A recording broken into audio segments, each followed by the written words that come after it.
નમસ્કાર વિદ્યાર્થી મિત્રો, ફોકસ લાઈવમાં આપનું હાર્દિક સ્વાગત છે. First of all many congratulations બધા લોકોને જેમની પ્રિલિમ્સ ક્લિયર થઈ ગઈ છે અને મેઇન્સ આવવાની છે. અને જે લોકોની પ્રિલિમ્સ ક્લિયર નથી થઈ એમને હતાશ થવાની જરૂર નથી. મેઇન્સની પ્રિપરેશન અત્યારથી શરૂ કરી દો, જેથી કરીને જ્યારે બી નેક્સ્ટ આપણે પ્રિલિમ આવે ત્યારે પ્રિલિમમાં આપણે પ્રિપેર્ડ રહીએ, પ્રિલિમ પર ફોકસ કરીએ, પ્રિલિમ ક્લિયર કરીએ, મેઇન્સ ક્લિયર કરીએ અને ફાઇનલ રિઝલ્ટમાં આપણું નામ આવે. તો હવે આપણે શરૂ કરીએ ફોકસ લાઈવની જે પહેલ છે આ ડીવાયએસઓ માટે, ડીવાયએસઓની મેઇન્સ માટે. એમાં ઇંગ્લિશ લેંગ્વેજને લઈને તમારા લોકોના ઘણા બધા ડાઉટ્સ અને ખૂબ જ ડરવાળા મેસેજીસ, ઇન્ક્વાયરીઝ છે એ આપણે અત્યારે સોલ્વ કરવા માટે, એના વિશે આપણે ચર્ચા કરવા માટે અત્યારે મળ્યા છીએ. તો મેઇન વસ્તુ એ કહેવાની કે આજના સેશનમાં આપણે, આજનો ફર્સ્ટ સેશન છે આમ તો, બટ આજના સેશનમાં આપણે ભણવા માટેની કે એવી વાતો નથી કરવી. આપણે અત્યારે સેશન આપણો સ્પેશિયલી એના માટે કે તમારો ડર કઈ રીતે નીકળે, ઇંગ્લિશ ઇઝી છે એવું મારે તમને પ્રૂવ કરવું છે. સાથે સાથે આપણે આગળ કઈ રીતે વધશું એ બી આપણે જોવાનું છે. અત્યારથી આપણે જે ફર્સ્ટ 45 દિવસ છે, ટોટલ તો તમારી પાસે 90 દિવસનું શેડ્યુલ બી આવી ગયું છે. એમાં કઈ કઈ જે ટેસ્ટ સિરીઝ છે એના અલગ અલગ મોડ્યુલ્સ છે, બધાનું શેડ્યુલ તમારી પાસે હશે. તો ખાસ કરીને એ કહેવાનું કે જે ફર્સ્ટ 45 દિવસ છે એમાં GS1 અને ગુજરાતીના ક્વેશ્ચન્સ છે, એની ટેસ્ટ છે, બરોબર. સ્પેશિયલી આપણે જે ઇંગ્લિશ છે એ સેકન્ડ જે પહેલા 45 દિવસનું એક મોડ્યુલ પૂરું થાય એના પછીના જે પછીના 45 દિવસ છે એમાં આપણે ઇંગ્લિશ અને GS2 ઉપર ફોકસ કરીશું. શા માટે? મારે અત્યારે તમારે એ સમજવાનું છે કે આજથી લઈ અને નેક્સ્ટ 90 દિવસ સુધી તમારે મારી સાથે જોડાયેલ રહેવાનું જ છે, બરોબર. તમારું ઇંગ્લિશ કઈ રીતે સુધરે, એમાં માર્ક્સ કઈ રીતે વધુ આવે, એની જવાબદારી અમારી છે.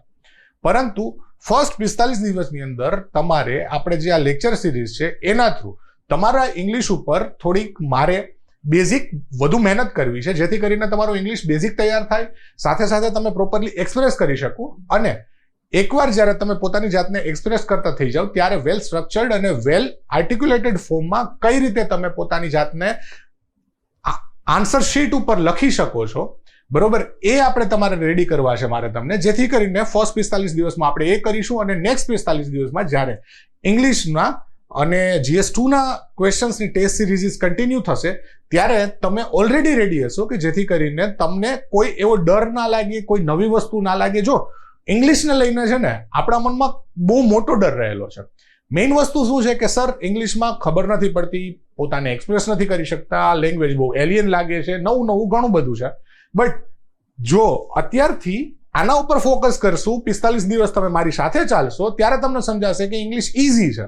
અને મારે તમને એ શીખવવાનું છે કે ઇંગ્લિશને કઈ રીતે ઇઝીલી આપણે અપનાવી શકીએ, જેથી કરીને તમે જ્યારે લખશો, પેલો આન્સર તમારો લખશો ત્યારે તમને ડર નહીં લાગે.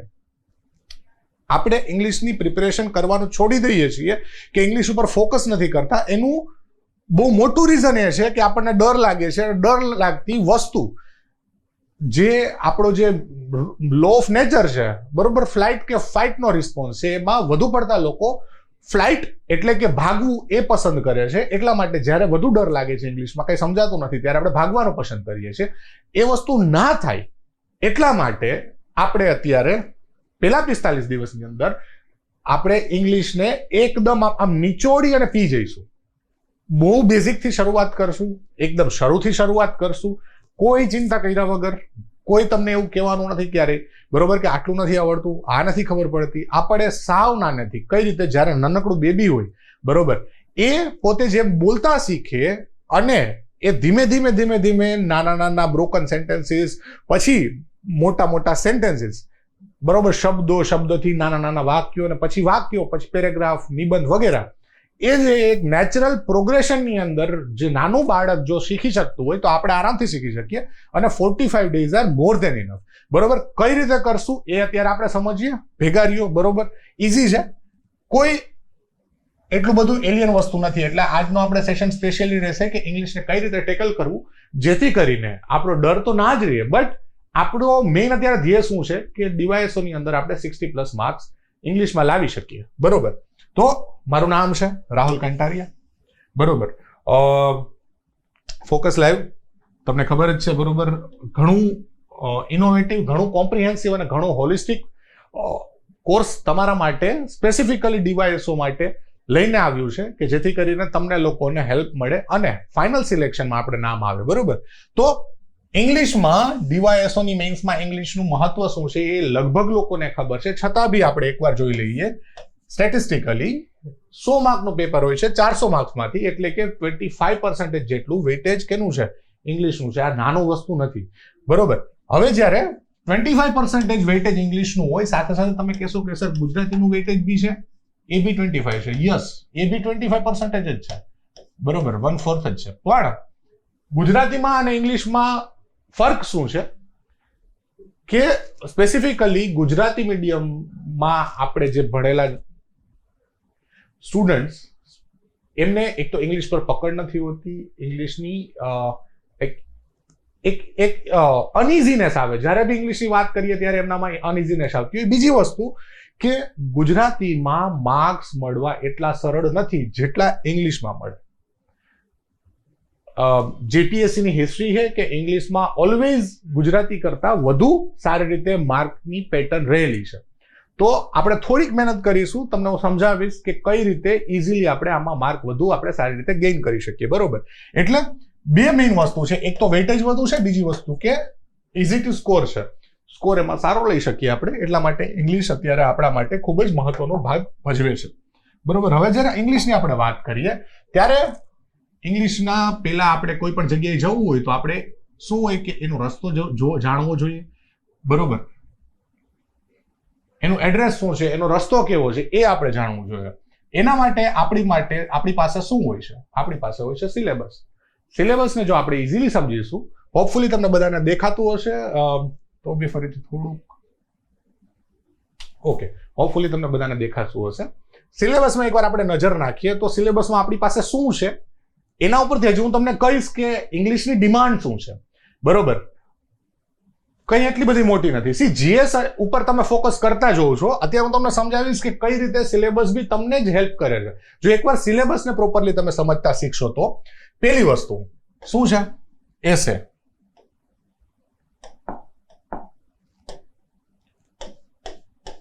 એસે છે.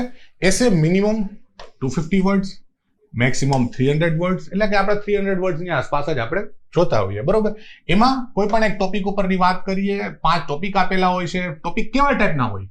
ડિસ્ક્રિપ્ટિવ હોય, એનાલિટિકલ હોય, ફિલોસોફિકલ હોય કે કરંટ અફેર્સના બેઝડ હોય. હવે જ્યારે છે ને હું તમને એકચ્યુઅલમાં જ્યારે એસેનો લેક્ચર લઈશ, એસે ઉપર લેક્ચર લઈશ, ત્યારે હું તમને સમજાવીશ કે આપણે કોઈ પણ ટોપિકને 4 ખાનામાં ડિવાઈડ કરી શકીએ. કાં તો ફેક્ચ્યુઅલ અને ડિસ્ક્રિપ્ટિવ હોય, કાં એનાલિટિકલ હશે, કાં પછી ઓપિનિયન બેઝડ હશે, અને કાં પછી ફિલોસોફિકલ હશે. કઈ રીતે ટેકલ કરવા? સી, એસેની અંદર બી ટોપિક સિલેક્શન ખૂબ મહત્વનો ભાગ ભજવે છે. ટોપિક સિલેક્શનમાં ક્યાંક ગડબડી થઈ જાય તો આપણે જોયેલું છે કે ટોપર્સ હોય એ લોકોને બી 4-5 માર્ક્સ 4-5 માર્ક્સનો ફરક પડી જતો હોય છે. બરોબર, તો એટલા માટે આપણે જોઈશું કે એકચ્યુઅલીમાં આપણે જે મેં તમને કીધું એ પ્રમાણે કે ફેક્ચ્યુઅલ કે ડિસ્ક્રિપ્ટિવ એવા ટાઈપના ઘણા હોય છે કે અહીંયા આપેલું જ છે આપણને ઓલરેડી. પરંતુ મેઇન કેવું હોય કે ભાઈ ડિસ્ક્રિપ્ટિવ કે ફેક્ચ્યુઅલ હોય, કાં પછી એનાલિટિકલ હોય, કાં પછી ઓપિનિયન બેઝડ હોય, કાં પછી ફિલોસોફિકલ હોય. એટલે અહીંયા બી એવી રીતે તમને કીધેલું છે કે આ અલગ અલગ ટાઈપના એસેસના ટોપિક અમે પૂછશું. 5માંથી તમારે કોઈ પણ એક પર લખવાનું છે. બીજી વસ્તુ, બીજો ક્વેશ્ચન કયો? તો કે લેટર રાઇટિંગનો. લેટર રાઇટિંગમાં ખાસ કરીને કીધેલું છે ફોર્મલ લેટર રાઇટિંગ. એમાં એક્સપ્રેસ કરવાનું છે. શું એક્સપ્રેસ કરવાનું છે? Once opinion about N issue. હવે તમે સમજો કે ઇશ્યુની વાત થાય છે ત્યારે કરન્ટલી જે ટ્રેન્ડમાં હોય એવા અને ગવર્મેન્ટ પર્સપેક્ટિવથી ઇમ્પોર્ટન્ટ હોય એવા ઇશ્યુઝની આપણે વાત કરીએ છીએ.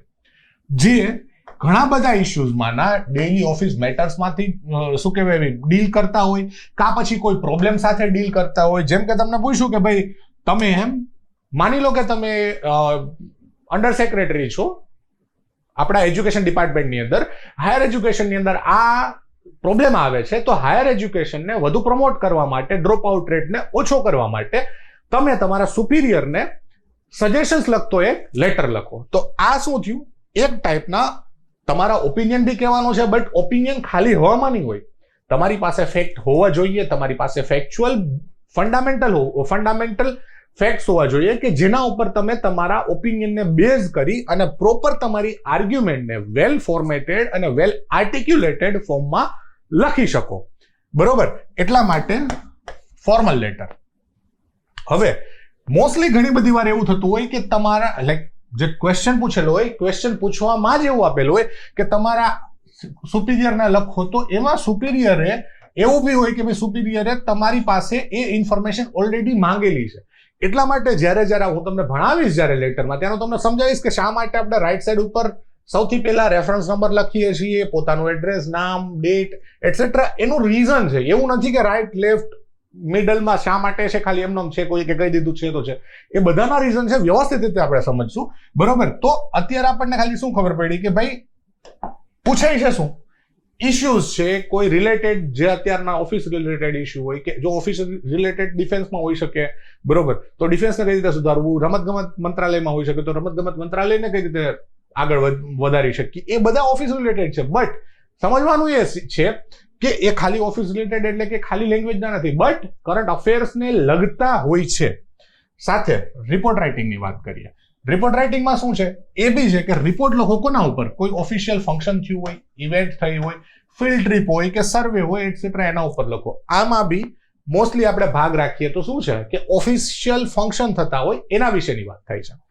સાથે સાથે જ્યારે આપણે વિઝ્યુઅલ રિપોર્ટ રાઇટિંગ થઈ ગયું, ફોર્મલ સ્પીચની વાત કરીએ કે ફોર્મલ સ્પીચ હોય તો ફોર્મલ સ્પીચમાં બી શું છે કે ફોર્મલ સ્ટાઇલમાં લખવાનું. એટલે એકદમ સ્પીચની અંદર તમારી પાસે એક છૂટછાટ તો હોવાની છે, કારણ કે સ્પીચ કોઈ એક વક્તા બોલવાનો છે. વક્તા જ્યારે બોલશે ત્યારે એની પાસે થોડીક ઓર્નામેન્ટલ ભાષા વાપરવાની, એટલે કે સાજો શણગારવાળી ભાષા વાપરવાની છૂટછાટ તો હોવાની જ છે. બટ સ્ટીલ તમને સ્પેસિફિકલી કીધેલું છે કે ઇન અ ફોર્મલ સ્ટાઇલ. એનો મતલબ શું કે તમે ઓર્નામેન્ટલ લેંગ્વેજ યુઝ કરો, તમે શણગાર કરો તમારી ભાષાની અંદર, બટ એકદમ પોલિટિશિયન પોતાના જે રેલીમાં, બરોબર, વાપરતા હોય એવા શબ્દો કે એકદમ એવા શબ્દો નહીં, પરંતુ કેવા શબ્દો કે જે ફોર્મલ હોય થોડા. કેમ તો કે ઇવેન્ટ બી એવી જ પૂછાવાની છે, બરોબર. એટલા માટે અહીંયા ફોર્મલ સ્ટાઇલમાં એ કોઈક ઇનોગ્રેશન સ્પીચ હોઈ શકે, સાથે કોઈ એજ્યુકેશનલ સેમિનાર હોઈ શકે, કોન્ફરન્સ હોઈ શકે, કોઈ ફોર્મલ સેરેમની હોઈ શકે. આ બહુ વાસ્ટ તમને કીધેલું છે, વેગ છે, કોઈ સ્પેસિફિક વસ્તુ નથી કીધી, એટલે કોઈ પણ વસ્તુ હોઈ શકે. બટ આપણે ધ્યાન શું રાખવાનું છે કે એની સ્ટાઇલ ફોર્મલ હોવી જોઈએ. Even though you are allowed to use ornamental language, but એ બી એક લિમિટની અંદર, એક વ્યવસ્થિત એક બ્યુરોક્રેટને શોભતું. ઇવન ધો તમારે જો ડ્રાફ્ટ કરવાનું છે, કદાચ પૂછે પોલિટિશિયન માટે, કોઈ મિનિસ્ટર માટે, બરોબર, બટ તમે છો બ્યુરોક્રેટ, તો એને શોભતી ભાષા આપણે યુઝ કરવાની છે સ્પીચની અંદર. એટલે લેટર અને સ્પીચની વાત કરીએ ત્યારે બ્યુરોક્રેટને શોભતી ભાષા જ તમારે યુઝ કરવી પડે. સાથે સાથે જ્યારે આપણે વિઝ્યુઅલ ઇન્ફોર્મેશનની વાત કરીએ છીએ, બરોબર, વિઝ્યુઅલ ઇન્ફોર્મેશનની અંદર શું છે, આ બી એક ટાઈપનો રિપોર્ટ જ છે. રિપોર્ટ શા માટે રિપોર્ટ, તો કે એક ઇમેજ આપી છે, એના ઇમેજ ઉપરથી તમને શું સમજાય છે એ વસ્તુ કયો. ઇમેજ શું હોઈ શકે, કોઈ ગ્રાફ હોઈ શકે, કોઈ ફોટો હોઈ શકે, કોઈ ફ્લો ચાર્ટ હોઈ શકે, ટેબલ હોઈ શકે, કોઈ સિમ્પલ સ્ટેટિસ્ટિકલ ડેટા બી હોઈ શકે. તો આ ડેટાને તમારે અગેન ફર્સ્ટ વસ્તુ શું સમજવાનો છે, બીજી વસ્તુ શું એને ઓળખવાનો છે કે એકચ્યુઅલી કેવા શું માંગે છે, ત્રીજી વસ્તુ શું તમને જે સમજાણું એનો હાર્દ પ્રોપર ફોર્મેટમાં, પ્રોપર પોઈન્ટ સાથે, 1 2 3 4 ન્યુમેરિકલ પોઈન્ટ સાથે તમારે એ પેપરમાં લખવાનો છે, બરોબર. તો એમાં તમારી અન્ડરસ્ટેન્ડિંગ ઘણી માંગી લે. એટલા માટે રાઇટિંગ વિઝ્યુઅલ ઇન્ફોર્મેશનમાં બી ઘણું તમારે ધ્યાન દેવાનું છે. બીજી વસ્તુ પ્રેસી રાઇટિંગની વાત કરીએ. પ્રેસી રાઇટિંગ એટલે શું કે તમારે સંક્ષેપ્તીકરણ, જે આપણે ગુજરાતીમાં કહીએ છીએ, તમારી પાસે એક તમને કન્ટેન્ટ આપો છે, એને તમારે સમજવાનો છે. સાથે સાથે તમારી ભાષાની અંદર તમને એકવાર સમજાઈ ગયો, તમે એ વસ્તુ જોઈ લીધી કે અચ્છા આટલી છે આ વસ્તુ, મને એ જે કન્ટેન્ટ છે આ વસ્તુ મને કહેવા માંગે છે, ત્યારે હું એ વસ્તુને સમજીશ અને હવે શું કરીશું કે હવે મારી ભાષાની અંદર મારા શબ્દો સાથે એનો હાર્દ, એનો ભાવ હું નહીં ગુમવા દઉં, પણ મારા શબ્દો સાથે એને શોર્ટમાં લખીશ. શોર્ટમાં કેટલું શોર્ટમાં, તો કે આપેલું હોય છે કે 1/3 જેટલું શોર્ટમાં લખવાનું હોય છે. 100 શબ્દોની આસપાસ હોય છે, 300 શબ્દોનો પેસેજ હોય છે, પેરેગ્રાફ હોય છે, અને એને તમારે 100 શબ્દોની અંદર લખવાનું હોય છે.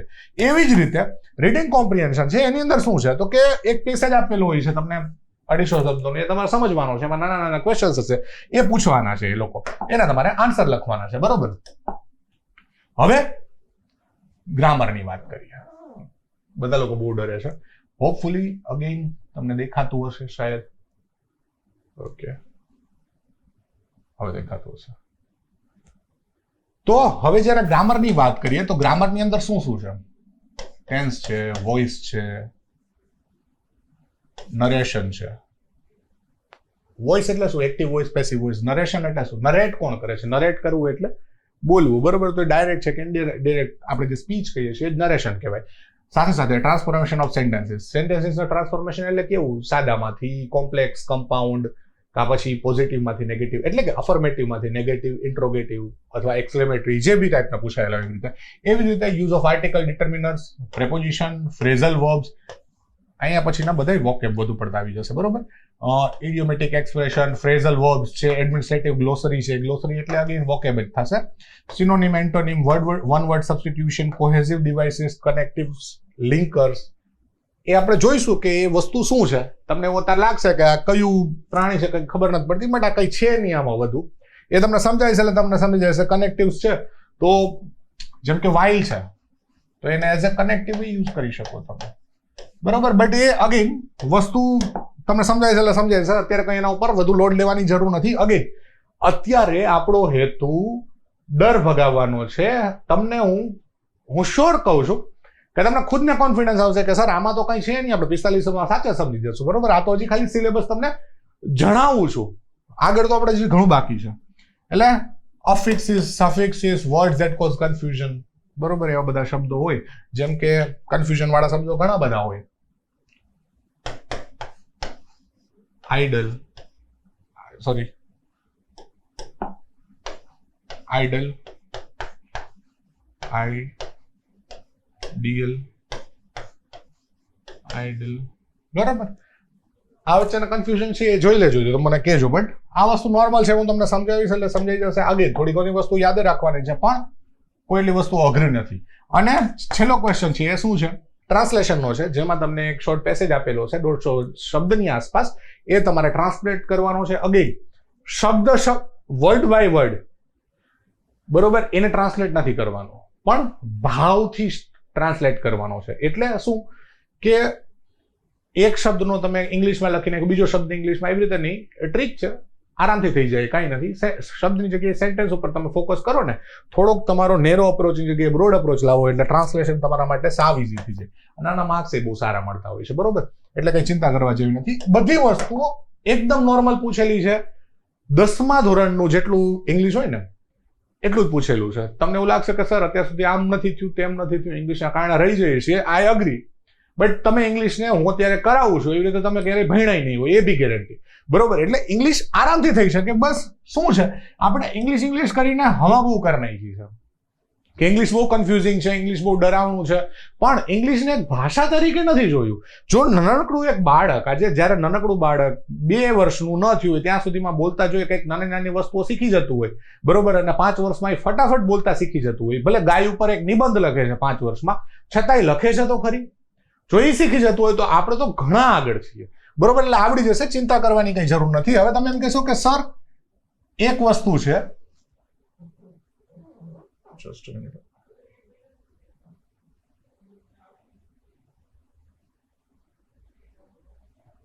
ઓકે, આજે થોડોક છે ને ટેકનિકલ ઇશ્યુ છે, તમે થોડુંક પેશન્સ રાખજો, મારી સાથે બનજો. બરોબર. આપણે જે ફોકસ છે, ફોકસ હટવું ના જોઈએ. ઓકે. તો કહેવાનું શું કે તમે કીધું ને, મને વાત કરી કે ભાઈ આપણે આ બધી વસ્તુઓ જોઈ, સિલેબસ જોયો આપણે, પણ ક્યારેક છે ને ક્યારેક ક્વેશ્ચન આવતો હોય ને, કારણ આવું બધું શું છે એમ ઇંગ્લિશમાં આ પૂછાય, લેટર પૂછ્યું ને ઓલું પૂછ્યું ને ઓલું પૂછ્યું. લાઈક અમારે જીએસ યાદ રાખવાનું, જીએસ યાદ રાખવાનું, ઇંગ્લિશ શીખવાનું, ઇંગ્લિશની અંદર જીએસ યાદ રાખવાનું.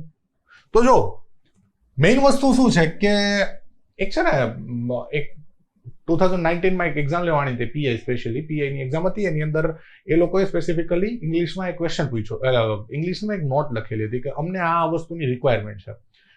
એ નોટ ઉપરથી તમને ખબર પડે કે જીપીએસસી છે ને, શું શું જોઈએ છે તમારી પાસે, કેન્ડિડેટ પાસેથી શું એમની ડિમાન્ડ છે, બરોબર. ડિમાન્ડ શું છે તો એ આપણા માટે સ્કિલ બની જવાની છે. એમની ડિમાન્ડ છે તો આપણી સ્કિલ હોવી જોઈએ, એમને જોઈએ છે તો આપણે કેળવવી પડશે. તો એમને શું શું જોઈએ છે? એક તો શું જોઈએ છે કે એને originality of thoughts and understanding of a topic જોઈએ છે. એ એને કેના ઉપરથી મળશે કે જ્યારે તમને કોઈ એક એસે ઉપર પૂછશે કે આના વિશે મને તમે જણાવો, જેમ કે એજ્યુકેશન ઇન ઇન્ડિયા કે state of higher education in India, એનો મતલબ શું કે એક તમારી પાસે સ્ટેટ ઓફ હાયર એજ્યુકેશન માટેના ઓરિજિનલ થોટ્સ છે કે નહીં. બીજી વસ્તુ કે તમારો એ હાયર એજ્યુકેશનને અન્ડરસ્ટેન્ડિંગ તમારું કેટલું છે એ જાણવું છે. હવે જેમ કે બીજો કોઈ એક ફિલોસોફિકલ ક્વેશ્ચન પૂછાઈ ગયો, માની લો કે there is no alternative for hard work. હવે એક ફિલોસોફિકલ આવો એક એસે પૂછાઈ ગયો તો તમારી પાસે હાર્ડવર્કને એની પાસે એમાં જો બે શબ્દો છે, એક હાર્ડવર્ક અને એક અલ્ટરનેટિવ, તો તમારી પાસે હાર્ડવર્ક માટે કયા કયા થોટ છે, તમારું અન્ડરસ્ટેન્ડિંગ શું છે હાર્ડવર્કને લઈને, સાથે સાથે એના અલ્ટરનેટિવ એટલે કે એના બીજા ઓપ્શન શું છે, બરોબર. તો શું છે કે there are no options, બરોબર. તો એને તમારી પાસે આ જે ટોપિક છે એની માટેની અન્ડરસ્ટેન્ડિંગ અને તમારી ઓરિજિનાલિટી ઓફ થોટ શું છે એ એમને એસે થ્રુ ખબર પડશે. એવી જ રીતે વિઝ્યુઅલ ઇન્ફોર્મેશનનો જે ક્વેશ્ચન છે એમાં બી એ જ ખબર પડશે.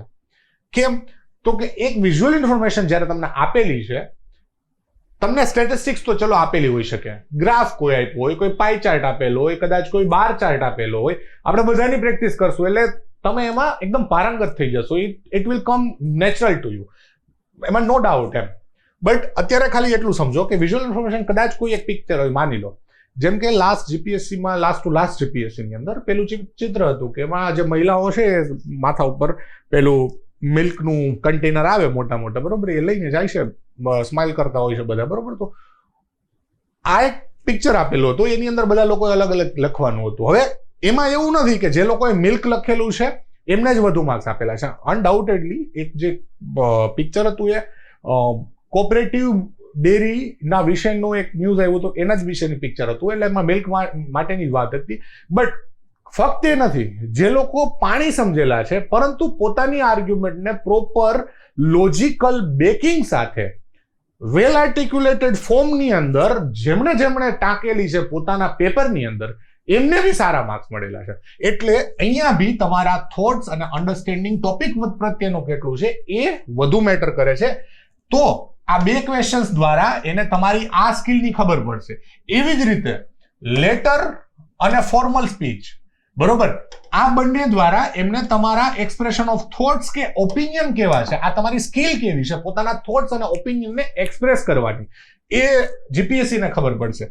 એવી જ રીતે અહીંયા રિપોર્ટ દ્વારા શું ખબર પડશે કે તમે એક વસ્તુ કન્વે શું કરો છો, તમે તમારો એક અનુભવ છે કે જે તમે એક પાસ્ટની ઇવેન્ટમાં લીધેલો હતો, એ અનુભવને હું કઈ રીતે સારી રીતે કન્વે કરું છું, એ મારી કેપેબિલિટી છે, એ રિપોર્ટ દ્વારા ખબર પડશે.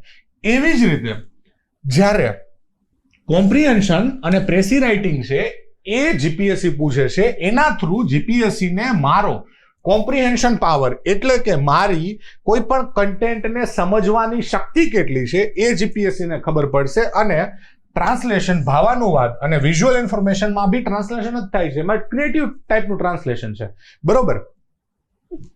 એ જીપીએસસી ને ટ્રાન્સલેશનની મારી સ્કિલ છે એના દ્વારા ખબર પડશે. એટલે આ બધા જે ક્વેશ્ચન્સ છે એના દ્વારા જીપીએસસી આપણી આ સ્કિલ્સ છે એને માપવા માંગે છે.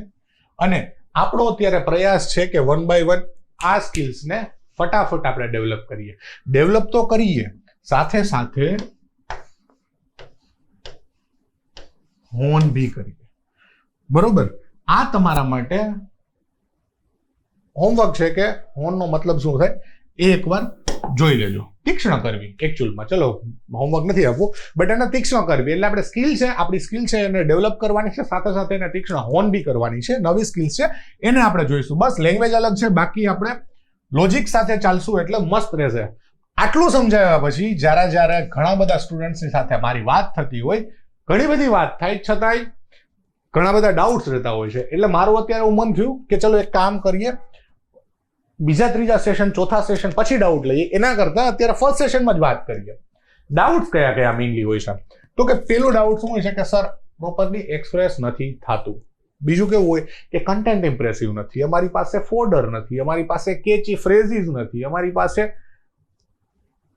શબ્દ ભંડોળની કમી છે, સફિશિયન્ટ વોકેબ નથી, સાથે સાથે ગ્રામેટિકલ એરર્સ ઘણી બધી થાય છે. અને ગુજરાતીમાં જેટલી સહજતાથી હું એક્સપ્રેસ કરી શકું છું, લખી શકું છું, એટલી સહજતાથી સારું ઇંગ્લિશમાં લખાતું નથી. મેઇન આ ડાઉટ્સ છે. ડાઉટને દૂર કરવા જ અત્યારે આવ્યા છીએ, મેઇન વસ્તુ, પહેલી વસ્તુ તો. પરંતુ એક વસ્તુ આપણે સમજાવવાની કે આટલા ડાઉટમાં મેઇન જે વસ્તુ શું છે કે મને જે ખબર છે એ વસ્તુ હું ઇંગ્લિશમાં એક્સપ્રેસ નથી કરી શકતો. એટલે ગુજરાતીમાં જેટલી સહજતા છે એટલી ઇંગ્લિશમાં નથી આવતી. કેમ? કારણ કે આપણે જે લેંગ્વેજ શીખવાનો અભિગમ છે એ થોડોક અલગ છે. રીઝન પેલી વસ્તુ અલગ છે અને થોડો ખોટો બી છે. એનું કારણ પેલી વસ્તુ કે સોસાયટીએ ઇંગ્લિશ કરીને એક તો ઓલરેડી હાઇપ બનાવી રાખેલી છે, બરોબર. બીજી વસ્તુ કોઈ સારા કોઈ વ્યવસ્થિત કોઈ વ્યક્તિ આપણને વ્યવસ્થિત એક સારો પાથ નથી બતાવ્યો કે જેના ઉપર ચાલીને આપણે ઇંગ્લિશ શીખી શકીએ. ત્રીજી વસ્તુ, ઇંગ્લિશ શીખવા જોઈએ છે, ફ્રિક્શન બહુ બધું છે કન્ટેન્ટ થી લઈ. કન્ટેન્ટ તો ચલો હજી ઠીક છે કે આપણી પાસે, બટ ફ્રિક્શન એટલું છે કે તમને સમજાવવા માટે કોઈ ઇઝીલી કોઈ સમજાવી નથી શકતું, સાથે સાથે તમને સારો પાથ નથી બતાવ્યો. ત્રીજી વસ્તુ, લોકો હસે બહુ છે, બરોબર. એટલે બહુ બધા સિનારીઓ છે કે જેના કારણે તમે જ્યારે ઇંગ્લિશને ઇમ્પ્રૂવ કરવાની કોશિશ કરી છે ત્યારે તમને એવું થયું કે યાર છોડો, ઇંગ્લિશ ઉપર નહીં, આપણે છે ને બીજા 3 પેપર ઉપર ધ્યાન દઈએ અને એમાં જ આપણે ક્લિયર કરશું. પણ ઇતિહાસ ગવાહ છે, બરોબર. આપણે ઇંગ્લિશ વગર છુટકારો છે નહીં, ઇંગ્લિશને કરવું જોશે. ઇંગ્લિશ ઇઝી છે. તમને એવું લાગે કે બહુ શું કહેવાય, મારી પાસે એકદમ શબ્દ ભંડોળ એકદમ ઓર્નામેન્ટલ લેંગ્વેજ નથી મારી પાસે, બટ તમને હું જ્યારે પેપર બતાવીશ ને, આપણે નેક્સ્ટ સેશનમાં જ્યારે ચાલુ કરશું એક ફોર્મેટ ક્વેશ્ચન્સના સેશન, ત્યારે હું તમને બતાવીશ કે ટોપરના જે આન્સર શીટ્સ છે એના ઉપરથી તમે આરામથી છે ને એનાલાઇઝ કરો ને એક વસ્તુ, એટલે તમને એની એનાલિસિસ ઉપરથી ખબર પડે કે ના, આમાં કોઈ એટલું આ લોકો 30 માર્ખા નથી. અનડાઉટેડલી એમની મહેનત વધુ હશે, એમનો રસ્તો વ્યવસ્થિત હશે. પણ એવું નથી કે આ લોકો બ્રિટેનથી આવ્યા છે ને આપણે અહીંના જ રહી ગયા છીએ, બરોબર. આરામથી એ લોકો બહુ સહજતાથી, બહુ ઇઝી શબ્દોની અંદર વ્યવસ્થિત રીતે લખેલું હોય છે અને માર્ક્સ સારા હોય છે. અને આપણને એમ થાય કે આપણે ઇમ્પ્રેસિવ લખવાના ચક્કરમાં 5 લાઈનોની એક સેન્ટેન્સ બનાવીએ અને એ સેન્ટેન્સમાં અર્થનો અનર્થ થઈ ગયો હોય, બરોબર. એટલે શીખવાનું શું છે, આરામથી બધી વસ્તુઓ થાય છે.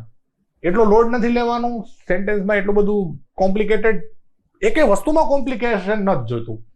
ઇઝીલી સિમ્પલ રીતે આરામથી કરશું, બરોબર. નાના બાળકની જેમ શીખશું એટલે મસ્ત આવડી જશે. પણ ગુજરાતી જેટલી સહજતા ના આવતી હોય. કેમ? તો કે ગુજરાતમાં ઓબ્વિયસલી આપણે ગુજરાતમાં જન્મમાં છીએ, ગુજરાતી આવડે છે તો સહજતા વધુ આવવાની છે. તો એની સહજતાનું કારણ શું? હવે અહીંયા એકવાર જોવાની કોશિશ કરો. ગુજરાતીમાં આપણે જ્યારે કહીએ કે આપણે ઇંગ્લિશ શીખી રહ્યા છીએ, આ એક વાક્ય છે, આ એક સેન્ટેન્સ છે. આના સેન્ટેન્સને તમે એના ભાગોની અંદર તોડવાની કોશિશ કરો તો જ્યારે આપણને ખબર પડે કે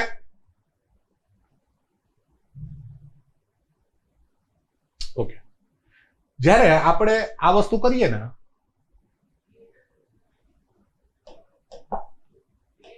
ઓકે, ત્યારે આપણે 3 અલગ અલગ ભાગમાં વેચીએ. જેમ કે આપણે એટલે વી સબ્જેક્ટ છે આપણો,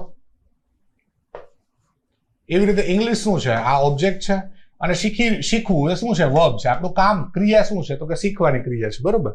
તો આપણને એ ખબર પડે છે કે જ્યારે આપણે વાત કરીએ છીએ ગુજરાતીમાં, ત્યારે આપણે હંમેશાની માટે સબ્જેક્ટ એટલે કે કર્તાને પહેલા લખીએ છીએ, પછી આપણે કર્મને લખીએ છીએ અને છેલ્લે આપણે ક્રિયા લખીએ છીએ. પરંતુ જ્યારે એનું જ આપણે ટ્રાન્સલેટ કરીએ ઇંગ્લિશની અંદર, શું છે કે વી આર લર્નિંગ ઇંગ્લિશ, ત્યારે આપણે શું કરશું, કર્તાને તો પહેલા જ લખશું. તો આપણા માટે એક વસ્તુ તો ઈઝી થઈ ગઈ. ચલો એક એનાલિસિસ કર્યું કે ગુજરાતી અને ઇંગ્લિશ વચ્ચેનો તફાવત શું છે, તો કે બંનેના સેન્ટેન્સીસ કર્તાથી જ શરૂ થાય છે. હવે જ્યારે હું કન્ફ્યુઝનમાં હોઈશ ત્યારે શું વિચારીશું, મારે જ્યારે એક સેન્ટેન્સ લખવું છે, પેન આમ ઝાટકું છું, નથી નીકળતું સેન્ટેન્સ, ત્યારે હું શું વિચારીશ કે ઓકે, સરે કીધું હતું કે બંનેમાં એક સમાનતા છે કે બંનેના વાક્યોની શરૂઆત કર્તાથી જ થાય છે. એનો મતલબ શું કે જ્યારે મારા મનમાંથી સેન્ટેન્સ ઇંગ્લિશમાં ના નીકળતું હોય ત્યારે ગુજરાતીમાં તો નીકળે જ છે. તો ગુજરાતીનો જે કરતા છે એને જ હું ઇંગ્લિશમાં ટ્રાન્સલેટ કરીને લખીશ તો મારા માટે હવે એ આખું સેન્ટેન્સ ઇંગ્લિશમાં લખવું થોડુંક ઇઝી થશે. કેમ તો કે એક શરૂઆતનો મને ક્રમ મળી ગયું. પેલું પગથિયું મળ્યું એટલે બીજું પગથિયું મળશે.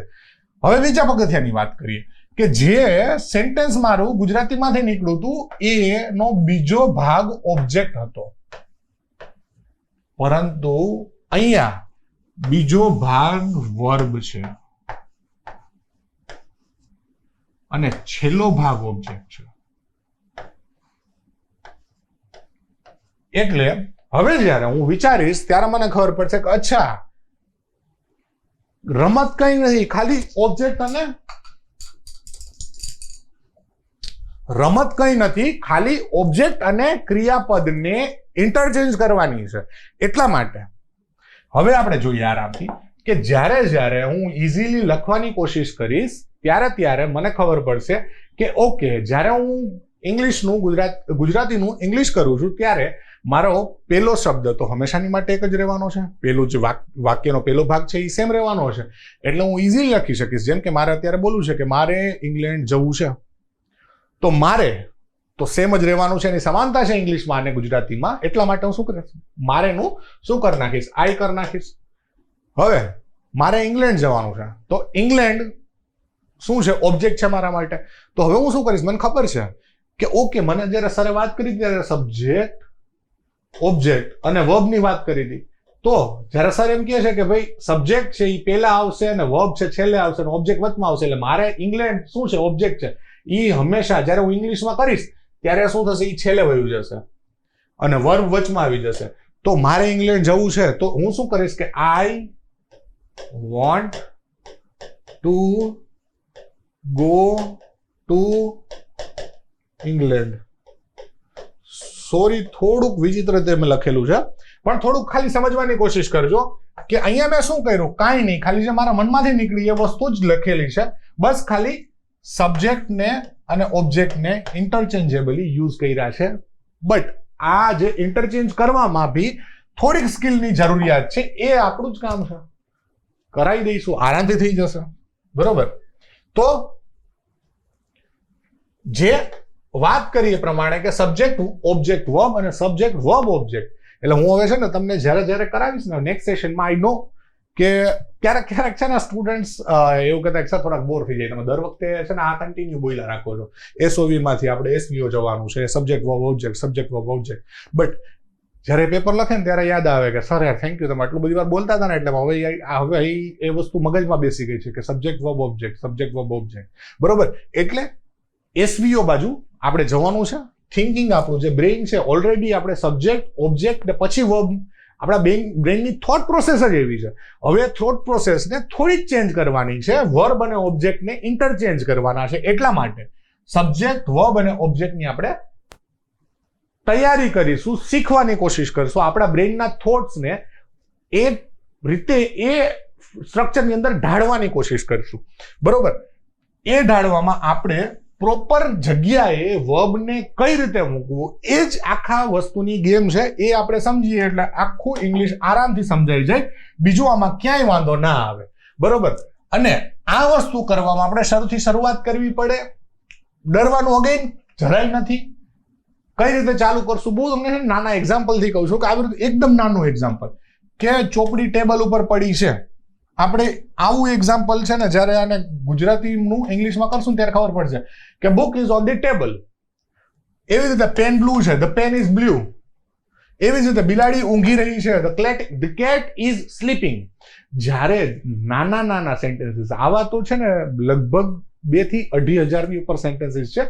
એક ગ્રામરના ટોપિક સાથે એના પ્રેક્ટિસ આપણે કરશું, જેથી કરીને જ્યારે નાની વસ્તુની પ્રેક્ટિસ કરીએ છીએ ને ત્યારે એ બધી વસ્તુઓને ભેગી કરી અને જ્યારે આપણે આખો આન્સર લખશું ત્યારે એ પ્રેક્ટિસ આપણને ખૂબ ફળીભૂત થશે.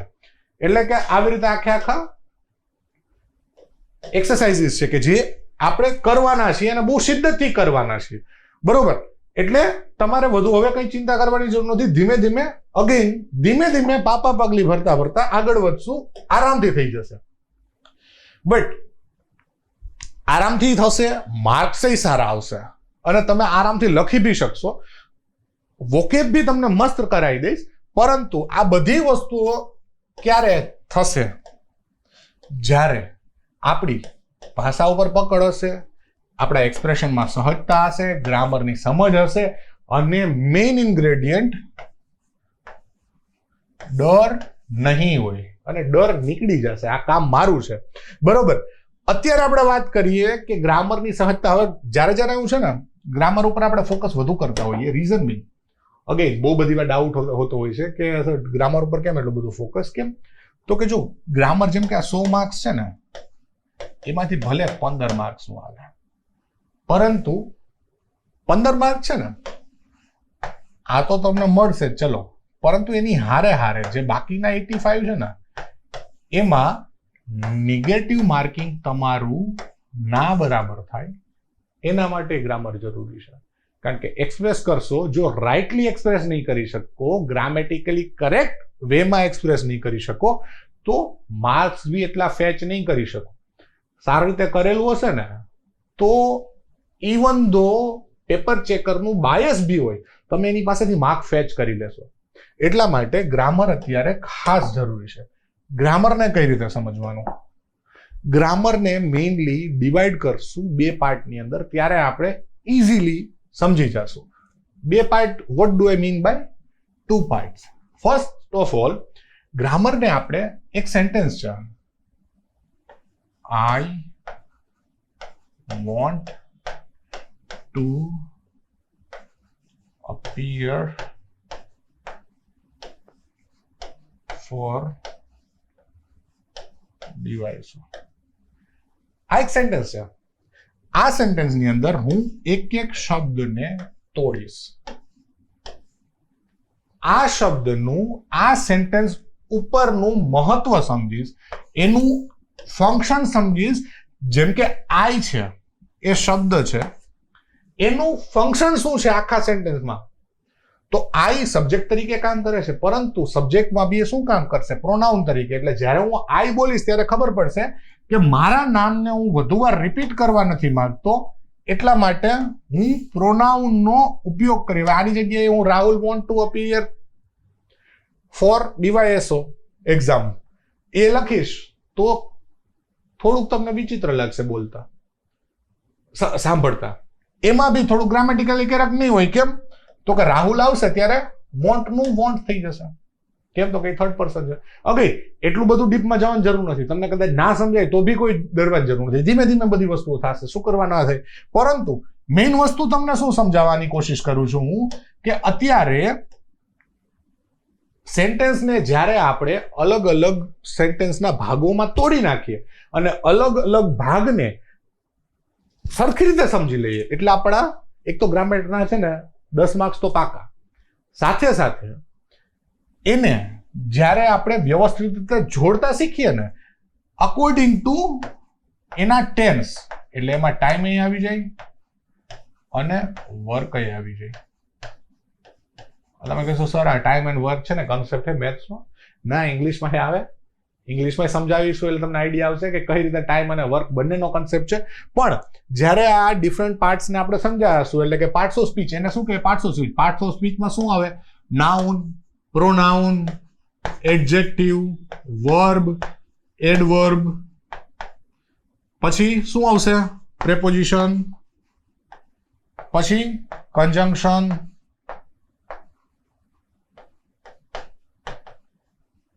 પછી 3, 6, 7 ને ઇન્ટરજેક્શન આવશે. પણ ઇન્ટરજેક્શન એટલે જ્યારે ઇમોશન્સને એક્સપ્રેસ કરવા માટે બોલચાલની ભાષામાં વધુ વપરાતું હોય. જેમ કે વાવ, બહુ ઇઝી થઈ ગયું ઇંગ્લિશ. તો જે વાવ શબ્દ છે, કે ઇંગ્લિશ તો યાર સાવ ઇઝી હતું, કે ઇંગ્લિશ કેટલું ઇઝી છે.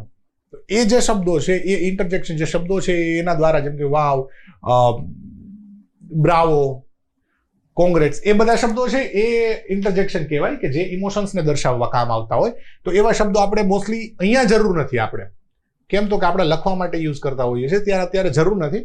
તો એના સિવાયના જે 7 ટોટલ પાર્ટ્સ ઓફ સ્પીચ છે, એટલે કે આપણે એમાં શું કરશું? નાઉન સમજશું, નાઉનના અલગ અલગ ટાઈપ સમજશું, નાઉનની જગ્યાએ ક્યારે અને કઈ રીતે પ્રોનાઉનને યુઝ કરવા એ બી સમજશું.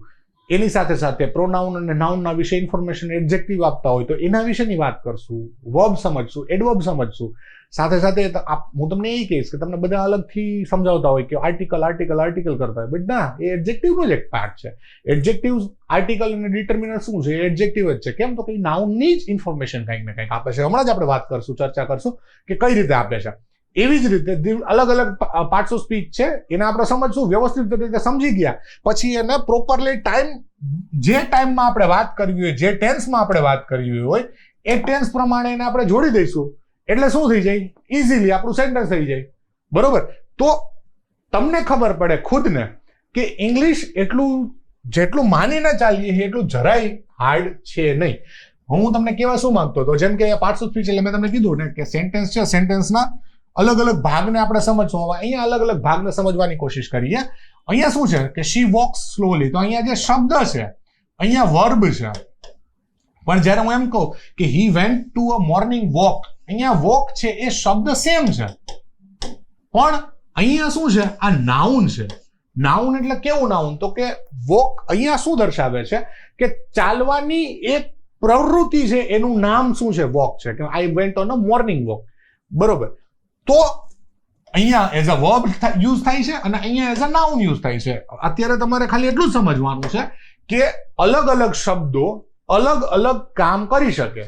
જેમ કે અત્યારે તમે સ્ટુડન્ટ છો, તમારા નાનકડા ભાઈને તમે ફિઝિક્સ સમજાવો છો તો ત્યારે તમે ટીચર હોવાના છો. તમે તમારા મમ્મી માટે તમારું વ્હીકલ ડ્રાઈવ કરો છો, તમે ત્યારે ડ્રાઈવર હોવાના છો. તો એક જ શબ્દ છે પણ અલગ અલગ જ્યારે ફંક્શન કરે છે ત્યારે અલગ અલગ થાય છે ને. એવી જ રીતે અહીંયા બી એક જ શબ્દ છે પણ એ અલગ અલગ ફંક્શન કરશે, એટલા માટે એ અલગ અલગ રીતે બિહેવ કરશે. એ બિહેવિયર જ આપણે સમજવાનું છે અને આરામથી એકવાર સમજાઈ જાય એટલે કંઈ પછી ચિંતા ના રહીએ. એવી જ રીતે જ્યારે આ બિહેવિયર અલગ અલગ સમજાઈ જશે ત્યારે એને તમે ટાઈમ પ્રમાણે જ્યારે જોડી દેશો, જેમ કે અહીંયા વોકની જ વાત છે, તો કે મારે જ્યારે આ વોક વાળું બિહેવિયર છે અને પાસ્ટમાં કેવું છે તો હું અહીંયા ઈડી લગાડીશ અને પાસ્ટ ટેન્સ લગાડીશ. શું કરવા લગાડ્યું, કેમ લગાડ્યું, કઈ રીતે લગાવવાનું એ બધું સમજશું. પણ એ ક્યારે? જ્યારે આપણે પ્રોપર આનું ચેપ્ટર સમજશું ત્યારે સમજશું. બરોબર? અત્યારે તમને ખાલી હું ઉપર છેલ્લું એક એક્ઝામ્પલ, અગેન આજની કોશિશ ફક્ત ને ફક્ત ઇંગ્લિશ કઈ રીતે આપણે આગળ વધશું ઇંગ્લિશમાં અને તમારે ડર વગર કઈ રીતે તમને આવડશે ને એ વસ્તુ. અને પછી જયારે આપણે 45 દિવસ પછી આપણી ટેસ્ટ સિરીઝ હશે ને ત્યારે છાતી ઠોકીને કહું કે તમે કહેશો કે ના સર આ વસ્તુ મજા આવી, સમજવા બી સાથે સાથે ઇમ્પ્રુવ થાય છે સ્કોર. બરોબર? તો આ જ્યારે હું પાસ્ટની વાત કરીશ ત્યારે અહીંયા ઈડી લગાડીને બોલીશ. એ જ વસ્તુ જ્યારે હું પાસ્ટની વાત નહીં કરતો, પ્રેઝન્ટની વાત નહીં કરતો, ફ્યુચરની વાત નહીં કરતો, હું ઇન જનરલ વાત કરીશ. આ હું તમને સમજાવીશ ત્યારે તમને સમજાશે એકચ્યુઅલમાં. તો ત્યારે હું વોક્સ એટલે કે સિમ્પલ પ્રેઝન્ટ ટેન્સની વાત કરીશ.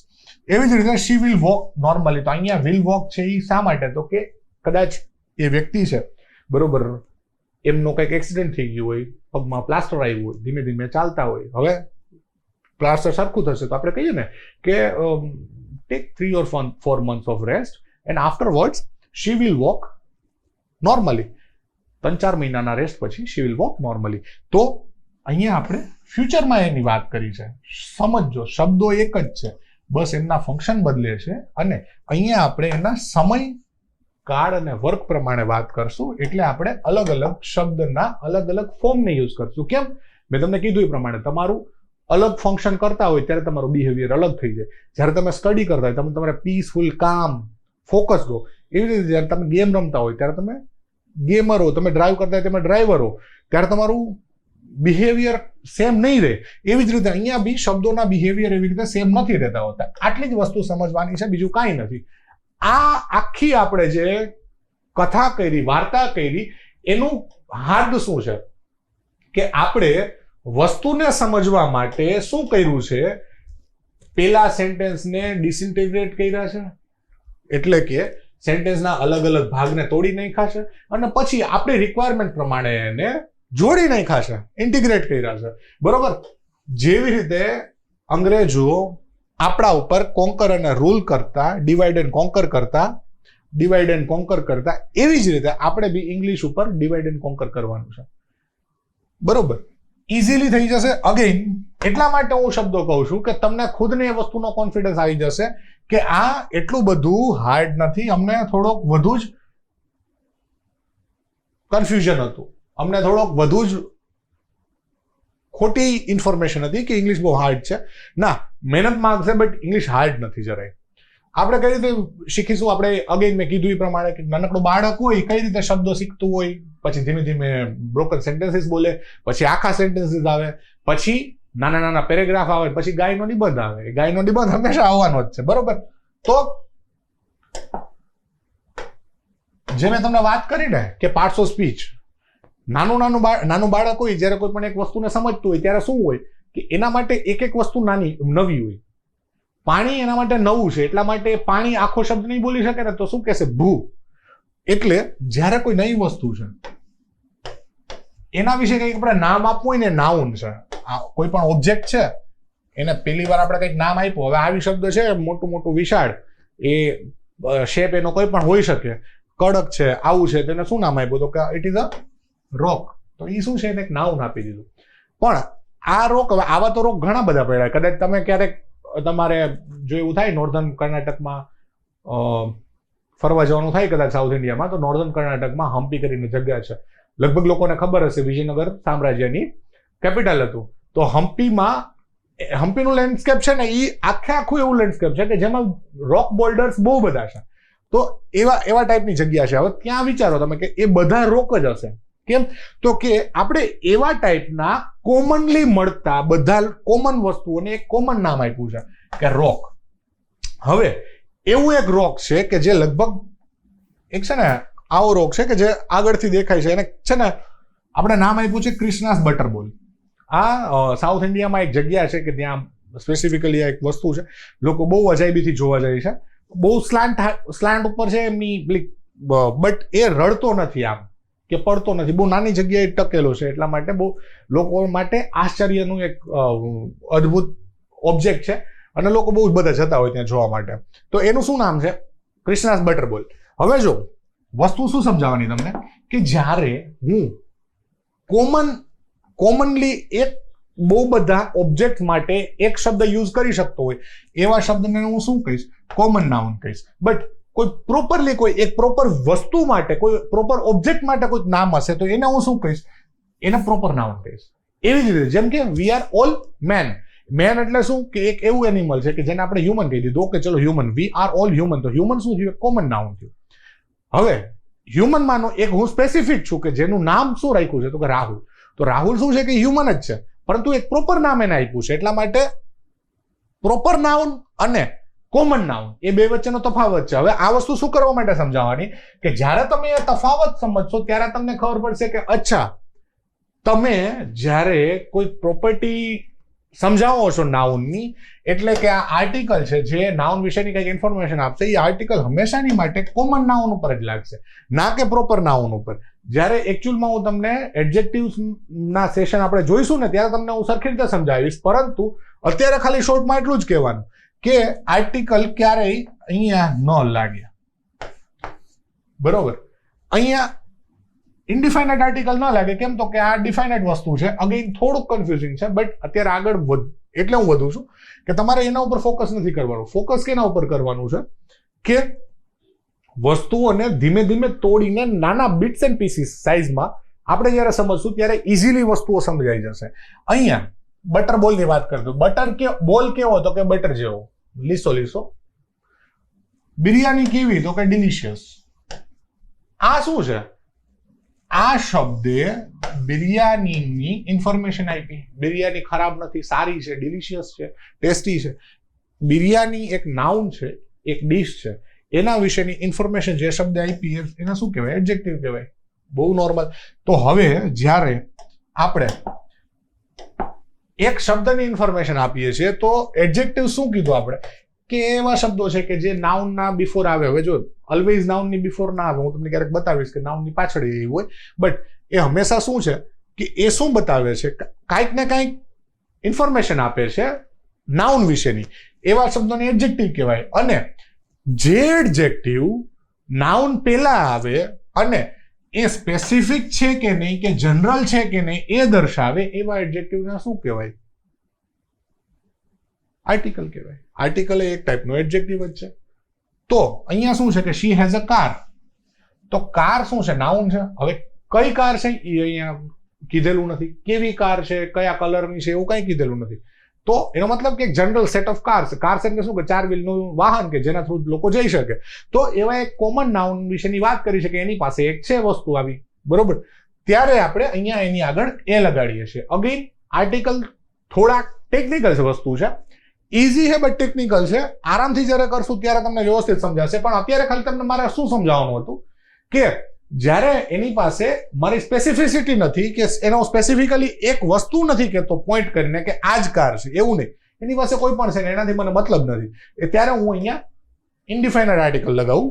એવી જ રીતે જ્યારે હું એમ કહું કે I went to go to the Taj Mahal, ત્યારે મને ખબર છે કે જ્યારે હું તાજમહેલની વાત કરીશ ને ત્યારે તમારી આંખોની સામે એક વ્હાઇટ બિલ્ડિંગ આવી જશે, વિશાળ, એકદમ બ્યુટીફુલ. અને શાયદ ઘણા લોકો, જે લોકો હિસ્ટ્રી બફ હોય, જેમને હિસ્ટ્રી ગમતી હોય, શાયદ એમના માટે એમને મનમાં એ બી વિચાર આવશે કે ઓકે, મુમતાઝ મહેલ, શાહજહાં, એને મુમતાઝ મહેલના નામ પર તાજમહેલ બનાવેલો હતો, બરોબર. એ બધું યાદ આવશે. પરંતુ કહેવાનો મતલબ એમ કે તાજમહેલ જ્યારે હું બોલું છું ત્યારે એ એક જ વસ્તુ યાદ આવે છે, જે એક મોન્યુમેન્ટ છે, આગ્રામાં છે, યુપીમાં છે, અને વ્હાઇટ કલરનું છે, અને વિશાળ છે, સુંદર છે. એટલા માટે એક સ્પેસિફિક વસ્તુ છે એને દર્શાવવા માટે હું અહીંયા ડેફિનેટ આર્ટિકલનો યુઝ કરું છું. અગેઇન અત્યારે આપણે સમજતા નથી. વસ્તુ ખાલી એટલી જ છે કે ડેફિનેટ અને ઇનડિફાઇનાઇટ આર્ટિકલ શું કરવા કહીએ છીએ. અહીંયા ડેફિનેટલી હું નથી કહેતો કે કઈ કાર, કોઈ પણ હોઈ શકે, એટલા માટે લગાડું છું. પણ અહીંયા હું એમ કહું છું કે બિગ બ્યુટીફુલ વ્હાઇટ બિલ્ડિંગની વાત કરું છું ત્યારે હું અહીંયા ધી લગાડું છું. એટલા માટે અહીંયા ખાલી એટલું જ સમજવાનું કે આર્ટિકલ કઈ નથી, it is nothing but an adjective. Adjective એટલે શું કે જે નાઉન વિશેની કંઈક ને કંઈક ઇન્ફોર્મેશન આપતા હોય, બરોબર. અહીંયા આર્ટિકલ્સમાં બી આપણે આવી રીતે ધીમે ધીમે આમાં અઢળક પ્રેક્ટિસિસ માટેની વસ્તુઓ છે, સામગ્રીઓ છે, કે જે પ્રેક્ટિસથી આપણા આર્ટિકલ્સ ઘણા ઇઝીલી અને ઇમ્પ્રૂવ થઈ જાય, કે જ્યાં પરફેક્ટ. મારી પાસે એક પુસ્તક છે, અહીંયા એક પુસ્તક, કેવું પુસ્તક, મેં સ્પેસિફિક કોઈ પુસ્તકની વાત નથી કરી, કોઈ બુકની સ્પેસિફિક વાત નથી કરી, એટલા માટે અહીંયા હું ઇનડિફાઇનાઇટ આર્ટિકલ લગાડીશ. એટલે કે આઈ હેવ અ બુક, બરોબર. એવી જ રીતે તેની પાસે એક સફરજન છે. સફરજન અગેન સ્પેસિફિક નથી કર્યું કયું સફરજન છે, એની પાસે કોઈ પણ એક હોઈ શકે. એવી રીતે તેની પાસે ચાવી છે. હવે જો ચાવીની જ્યારે હું વાત કરું છું ત્યારે એક વસ્તુ સમજવાની કે તમે જ્યારે કન્વર્સેશનમાં હશો ત્યારે જ આ વાત થતી હશે. તમારા શ્રોતા છે એને ખબર છે કે નહીં ચાવીની. હવે જ્યારે ચાવીની વાત કરીએ છીએ ત્યારે હું કદાચ કંઈક ખોવાઈ ગઈ હશે કે એવી વસ્તુ થઈ હશે, એવી જ ચાવીની વાત કરતો હોય છે. એટલે ચાવી છે ને એક સ્પેસિફિક વસ્તુ છે. અગેન થોડુંક ટેકનિકલ છે, એ આપણે ડીપમાં સમજશું. પણ અહીંયા ધી પણ લગાડી શકે કે હી હેઝ ધી કી, કા પછી હી હેઝ અ કી બી, એવું બી આવી શકે. બટ અહીંયા એક ચાવીની વાત ન થતી, એક સ્પેસિફિક ચાવીની વાત થાય છે. એટલા માટે હી હેઝ ધી કી, બરોબર. એવી જ રીતે તેમની પાસે કેટલાક કેળાઓ છે, દે હેવ સમ બનાનાસ. તો સમ, એ, એન, ધી બધા શબ્દો નાઉન વિશેની કાંઈક ને કાંઈક ઇન્ફોર્મેશન આપે છે. એટલા માટે એ બધાને આપણે શું કહીશું, એડજેક્ટિવ્સ, અને સ્પેસિફિકલી કહીએ એ, એન અને ધી ને આર્ટિકલ્સ કહીશું. એવી જ રીતે ડિટર્મિનર્સ બી હોઈ શકે.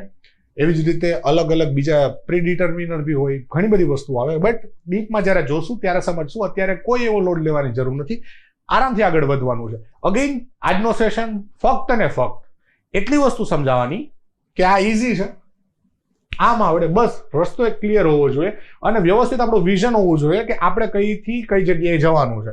અને ઇંગ્લિશ એક લેંગ્વેજ જ છે, નાનકડા બાળકને આવડી શકે તો આપણને આવડી શકે, બરોબર.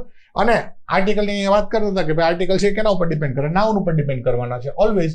કે નાઉનના વિશેની ઇન્ફોર્મેશન આપવાનું છે, નાઉન ઉપર ડિપેન્ડ કરવાના છે. જેમ કે હું એમ કહીશ કે આઈ વોન્ટ એન એપલ, એટલે કે આમાંથી હવે દુકાનદાર પાસે હું કદાચ ગયો હોય, દુકાનદાર પાસે આવી રીતે 5 એપલ આવી રીતે લાઈનમાં પડ્યા છે. કદાચ અહીં ઇન્ડિયામાં તો વધુ હોય, તમે કદાચ જાપાનમાં જાઓ ત્યાં, જાપાનમાં નહીં, કદાચ સુદાન જાઓ તો ત્યાં કદાચ એપલ બહુ ઓછા હોય, 5 જ પડ્યા હશે એમની પાસે. માની લઈએ કે તમે ત્યાં જઈને પૂછો છો કે ભાઈ આઈ વોન્ટ એન એપલ, એટલે શું કરશે કે તમે જ્યારે એન બોલ્યા છો અને એને ઇંગ્લિશ આવડે છે તો એ શું કરશે કે આમાંથી કોઈ પણ એક એપલ ઉપાડી, જેમ કે આપણે પેલું ઉપાડીને તમને દઈ દીધું, તમે ખુશ, ઓકે, મજા આવી, ખાધું. એવી જ રીતે વળી પાછા જશો કે આઈ વોન્ટ 3 એપલ્સ. હવે એની પાસે જેટલા જેમ કે 5 જ હતા, ચલો ને ફરીથી બીજી વાર ગયા, બરોબર, બીજા દિવસે ગયા, વળી પાછું એ 5 લઈ આવ્યો એપલ. તમે કહેશો કે આઈ વોન્ટ 3 એપલ્સ, તો એ શું કરશે કે આમાંથી કોઈ પણ 3 ઉપાડી અને તમને દઈ દેશે. હવે બની શકે કે એમણે આ 2 ઉપાડ્યા અને આ 1 ઉપાડ્યું, બરોબર. કેમ? તો કે તમે કોઈ એમાં સ્પેસિફિક વસ્તુ નથી કીધેલી. એવી જ રીતે તમે જયારે એમ કહેશો કે I want all the apples, હવે સમજો કે તમે જયારે ઓલ કીધા ત્યારે સ્પેસિફિકલી કીધું કે આ બધા એપલની વાત કરું છું, એટલા માટે અહીંયા ધી લાગશે. અહીંયા પ્લુરલ હોવા છતાં બી ધી લાગે છે, બરોબર. એટલે ઘણી વાર તમને કહેતા હોય કે પ્લુરલ હોય ત્યારે છે ને આર્ટિકલ ન લાગે. ના, ઇન્ડિફિનાઇટ આર્ટિકલ ન લાગે, પણ ડેફિનેટ તો લાગી જ શકે ક્યારે, બરોબર. એવી જ રીતે ખાલી કદાચ હું પ્લુરલની જગ્યાએ સિંગ્યુલર શબ્દ યુઝ કરું કે આઈ વોન્ટ ધી એપલ, તો દુકાનદાર શું કરશે? કઈ નહીં કરે, તમારી સામે જોશે, ટગર જોશે. કેમ? તો કે ભાઈ કહેના ક્યાં ચાહતે હો, થોડુંક આગળ બોલો તો ખબર પડશે. કેમ? એના આર્ટિકલ ભર્યા છે, બરોબર. એના શાયદ ડીવાયએસઓની એક્ઝામ બી આપી હશે, તો એ શું કહેશે કે તમે મને કીધું આઈ વોન્ટ ધી એપલ, પણ તમે મને જ્યારે ડિફાઇનાઇટ આર્ટિકલ વાપરો, સ્પેસિફિક એક આર્ટિકલ વાપરો છે, ત્યારે તમારે કયું એપલ જોઈએ છે એ તમે મને નથી કીધું. તો તમે કહેશો કે ઓકે, મારી ભૂલ થઈ ગઈ. I want the Apple that is in the middle, કે આઈ વોન્ટ ધી એપલ, એવું સ્પેસિફિક એપલ જોઈએ છે કે જે મિડલમાં છે. તો દુકાનવાળા આ તમને ગોલ્ડન એપલ કે ગ્રીન એપલ એ તમને ઉપાડીને તમને આપશે. આર્ટિકલનું આ જ કામ છે. Articles bring clarity in the conversion. કોઈ વસ્તુ સ્પેસિફિક છે કે નહીં, ડેફિનેટ છે કે નહીં, બરોબર, એ વસ્તુની ક્લેરિટી આર્ટિકલ્સ દ્વારા આવે. એટલા માટે આર્ટિકલ જરૂર છે, ના કે એક માર્ક માટે. એક માર્ક માટે લઈશું, સાથે સાથે બીજા 5 થી 7 માર્ક જે કપાતા હોય છે આપણે આર્ટિકલ ન યુઝ કરવાના કારણે, કા રોંગલી યુઝ કરવાના કારણે ફોર્મેટ ક્વેશ્ચન્સની અંદર, એ બી આપણે જોઈશું, બરોબર. હવે અહીંયા સુધી લગભગ તમારી વસ્તુઓ બધી ક્લિયર થઈ ગઈ હશે કે આપણે ઇંગ્લિશ લેંગ્વેજમાં આગળ કઈ રીતે વધશું. ઇઝીલી, નોર્મલી, ધીમે ધીમે પેસ આપણી નોર્મલ રહેશે, જેથી કરીને તમે ઇઝીલી ગ્રાસ્પ કરી શકો. સાથે સાથે આપણું જે કોશિશ હશે એવી હશે કે બહુ નાનકડા બાળકને જો સમજ આવી જતી હોય એવી લેંગ્વેજ આપણે વાપરીએ, જેથી કરીને તમને બી આરામથી આવડી જાય. બીજી વસ્તુ, લોકો બહુ બધી વસ્તુઓ લખતા હોય છે કે અમારા ઇંગ્લિશ લેંગ્વેજમાં અમે કેચી ફ્રેઝીસ, વોકેબ, આ વસ્તુ પ્રોવાઈડ કરીએ છીએ, આટલું બધું વસ્તુ પ્રોવાઈડ કરીએ છીએ. ના, એટલી બધી વસ્તુઓ ખાલી દેખાવાની હોય છે. હું તમને કહું કે તમે બધા લોકો એક જ થિસોરસ યુઝ કરતા હોય છે કે ભાઈ એક બે બુક્સ છે યુઝ કરતા હોય છે, તો એ કોઈ મતલબ નથી. બટ અત્યારે હું કહેવા તમને એ માંગુ છું કે હા, આના સિવાયનું જેટલું મેં તમને સમજાવ્યું કે આપણી જે પ્રોસેસ રહેશે એ કેવી રહેશે કે આપણે અત્યારે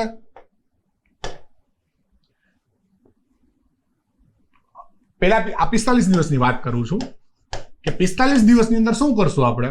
ફર્સ્ટ આપણે ગ્રામર ઉપર ફોકસ કરશું. ગ્રામરની અંદર પહેલા પાર્ટ્સ ઓફ સ્પીચ કરશું, પછી ટેન્સીસ કરશું, જેથી કરીને તમને પેલા તો સેન્ટેન્સના અલગ અલગ વર્ડ્સના ફંક્શન્સને સમજતા આવડી જાય.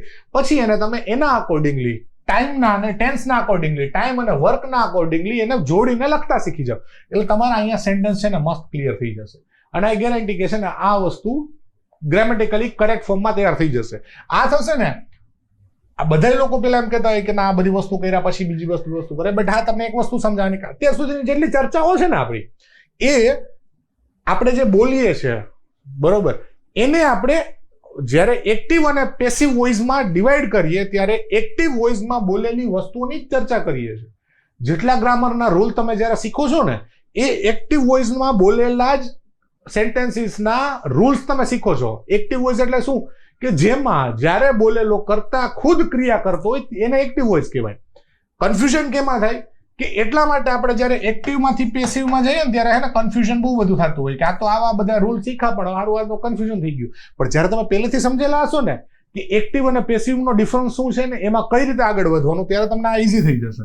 એટલે હવે આપણે, મેં જે તમને કીધું એ પ્રમાણે કે આપણે કોશિશ શું હતી કે પેલા સેન્ટેન્સને તોડી નાખ્યા, પછી આપણે જે પ્રમાણે રિક્વાયરમેન્ટ હતી એ પ્રમાણે સેન્ટેન્સને બનાવ્યું. હવે આપણે સેન્ટેન્સને ટ્રાન્સફોર્મ કરશું. સેન્ટેન્સને ટ્રાન્સફોર્મ કઈ રીતે કરશું? સ્પીચ વાઇઝ કરશું, પછી નરેશન વાઇઝ કરશું. સ્પીચ એટલે શું? એક્ટિવ કે પેસિવ. નરેશન એટલે શું? ડાયરેક્ટ કે ઇનડાયરેક્ટ.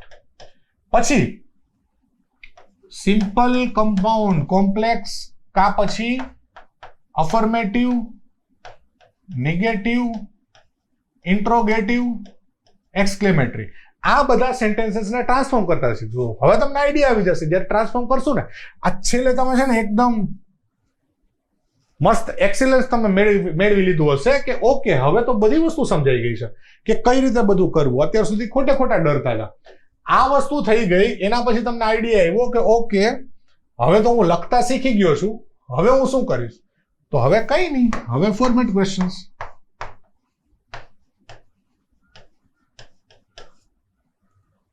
ફોર્મેટમાં જરૂર નથી કે પહેલા સીધું એસે કરવું.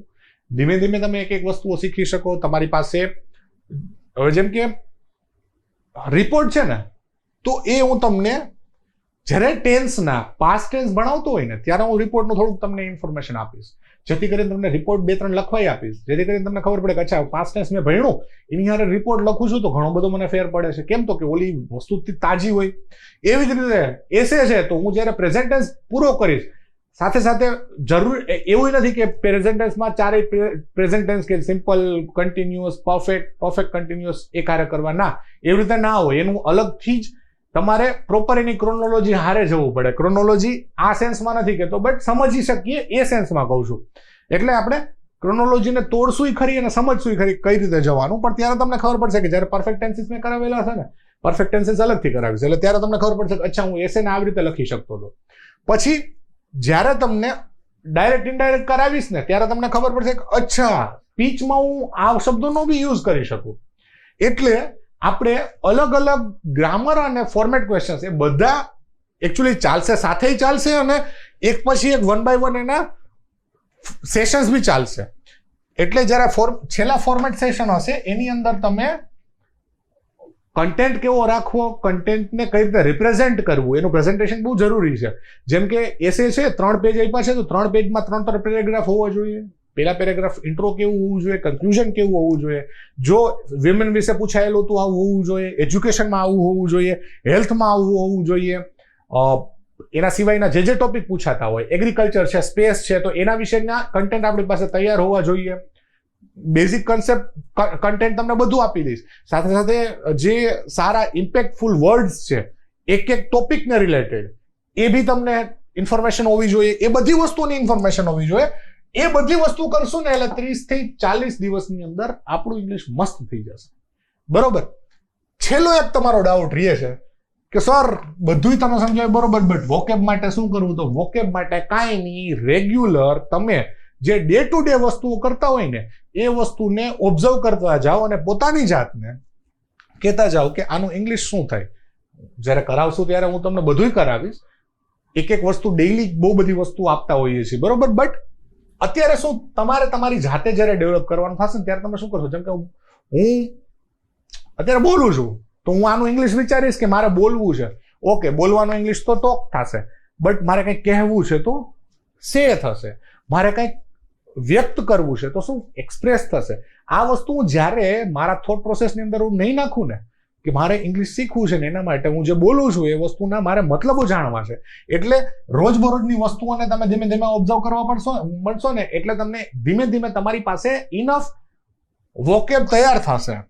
બટ આપણી પાસે ખાલી ઇનફ જરૂરી નથી, but what we need is sufficient vocab. Sufficient vocab is a must thing.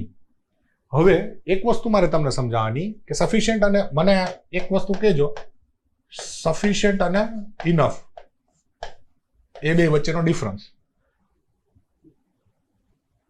જરૂરિયાત પૂરતી અને પૂરતી. બટ અહીંયા એ સમજાવવાનું કે જ્યારે જ્યારે તમે રેગ્યુલર, હવે તમે વિચારો કે તમે વિચારતા થઈ ગયા ને કે ઓકે હું ધીમે ધીમે વિચારતો થઈ જઈશ કે મને વોકેબ કઈ રીતે મારે ઇંગ્લિશ ઇમ્પ્રૂવ કરવી અને એમાં રોજબરોજના સેન્ટેન્સીસ, શબ્દો બધું હું સમજતો જઈશ. તો જ્યારે મેં આ સેન્ટેન્સ લખ્યું ત્યારે તમને થવું જોઈએ કે ઓકે સર આ કંઈક નવું છે. અ મસ્ટ એક ફ્રેઝ છે, એ શું દર્શાવે છે કે આ જરૂરી હોવું. જરૂરી ઉપરથી હું તમને ચલો એક બીજી વસ્તુ કહું, ક્વિન્ટેસન્સ.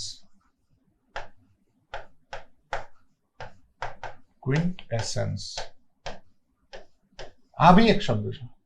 એ શું દર્શાવે છે? એ બી બહુ જરૂરી વસ્તુને દર્શાવે છે. હવે કઈ રીતે આમાં થઈ શકે સમજવાનું કઈ રીતે હું તમને કહું છું. જો લિંક બતાડવાની વાત છે કે ક્વિન્ટેસન્સ એટલે ખૂબ જરૂરી બી હોવું છે, એટલે અર્લી ઓન જ્યારે ફિલોસોફીમાંની વાત કરીએ ને ત્યારે ખ્યાલ હોય તો તમને બધાને ખબર છે કે આપણે જ્યારે ઇન્ડિયન ફિલોસોફીની વાત કરીએ ત્યારે બી બહુ બધા લોકો બોલતા હોય કે પૃથ્વી છે કે બોડી છે એ પંચમહાભૂતોની બનેલી છે. એવી રીતે વેસ્ટર્ન ફિલોસોફીમાં બી છે ને 5 મહાભૂતની વાત થાય છે. બરોબર, 5 મહાભૂતમાં બોલો જોઈએ કયા કયા છે?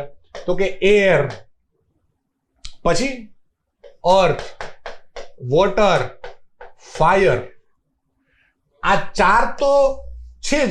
એના સિવાયના 5મો મહાભૂત છે એ શું છે? એથર, એટલે જે આપણે આકાશ કહીએ છીએ ને, આકાશ એટલે બહુ મોટી વસ્તુ છે વેસ્ટર્ન ફિલોસોફીની અંદર. ક્યારેક ફિલોસોફીની વાત કરશું ત્યારે હું તમને સમજાવીશ, બરોબર. બટ એથર છે એટલે આકાશ છે, એ ખૂબ જ મહત્વનું ભાગ ભજવે છે વેસ્ટર્ન ફિલોસોફીમાં, એવું બિલીવ કરવામાં આવે છે. હવે તમને સમજાવું કે એસેન્સ એટલે શું, કે કોઈકની પ્રોપર્ટી, કોઈકની એસેન્સ એટલે શું, કે એનું મહત્વ, એનું એસેન્સ, બરોબર. એમાં ક્વિન્ટ એટલે શું? 5th. તમને ખબર હોય તો શું થાય? સિંગલ, ડબલ, ટ્રિપલેટ, ક્વાડ્રપલ, લાઈક આપણે કહીએ ને સિંગલ, ડબલ, ટ્રિપલ, ક્વાડ્રપલ. પછી શું આવે? ક્વિન્ટપલ. ક્વિન્ટ એટલે શું? 5. એટલે આ શબ્દ કઈ રીતે બન્યો છે કે 5મો મહાભૂત, જે પંચમહાભૂતની વાત કરીએ છીએ વેસ્ટર્ન ફિલોસોફીની અંદર અને ઇન્ડિયન ફિલોસોફીમાં, કે બે વચ્ચે ડિફરન્સ છે, ઠીક છે, એ તો ટેકનિકલ વસ્તુ ફિલોસોફીની છે. બટ ક્વિન્ટ એસેન્સ કે 5th એસેન્સ જે ખૂબ જરૂરી વસ્તુ છે, એના વગર બીજી બધી વસ્તુઓ રહી નથી શકતી. એટલા માટે ખૂબ જરૂરી વસ્તુને શું કહેવાય? ક્વિન્ટ એસેન્સ કહેવાય. તો એક તમારી પાસે વોકેબ આવી ગઈ. હવે જ્યારે મેં તમને કીધું હતું કે અર્લી ઓન ફિલોસોફીમાં, હવે તમે વિચારો વોકેબ કઈ રીતે આપણે કરીએ કે અર્લી ઓન છે તો અર્લી ઓન એટલે શું? તો અર્લી એટલે શું? બે વચ્ચેનો ડિફરન્સ છે. અર્લી અને અર્લી ઓન વચ્ચેનો ફરક શું છે? અર્લી એટલે જે સ્પેસિફિક ટાઈમ હોય, જેમ કે હું 8 વાગે ઉઠું છું તો હું શું કહીશ કે આઈ વોક અપ અર્લી ટુડે. એનો મતલબ કે મારા યુઝ્યુઅલ ટાઈમ કરતા પહેલા એને અર્લી કહેવાય. બટ અર્લી ઓન ની જ્યારે વાત કરતો હોય ત્યારે પાસ્ટમાં કોઈ એક સ્ટાર્ટિંગ પોઈન્ટ હોય એની વાત કરતો હોય. પાસ્ટમાં જે સૌથી પહેલા વસ્તુ આવી હોય, સ્ટાર્ટિંગમાં આવી હોય એની વાત કરતો હોય ત્યારે હું અર્લી ઓન શબ્દનો ઉપયોગ કરીશ. એટલે અર્લી અને અર્લી ઓન વચ્ચે આવી રીતે ડિફરન્સ છે. આવી રીતે ડેઈલી રૂટીનની અંદર તમે એક જ્યારે શબ્દને વિચારતા થશો ને ત્યારે તમારું વોકેબ મસ્ત ડેવલપ થઈ જશે. કેમ? તો કે તમે ક્વેશ્ચન કરતા શીખો. દરેક વસ્તુમાં આપણે જ્યારે વિચારતા શીખીએ, જ્યારે ક્વેશ્ચન કરતા શીખીએ ત્યારે આપણે ઓલરેડી નોલેજ સારું જ થવાનું છે. નોલેજનો જ સબસેટ છે કે આપણી વોકેબ સારું થાય, બરોબર. એવી જ રીતે જેમ કે બ્રશ કરતા કે હું એન્જોય કરું છું, આઈ એમ એન્જોઈંગ, ઓકે. તો એવી રીતે તમે ગુજરાતીમાં કરો કે ભાઈ આઈ એમ એન્જોઈંગ રાઈટ નાઉ. હવે એક મિનિટ, કમેન્ટ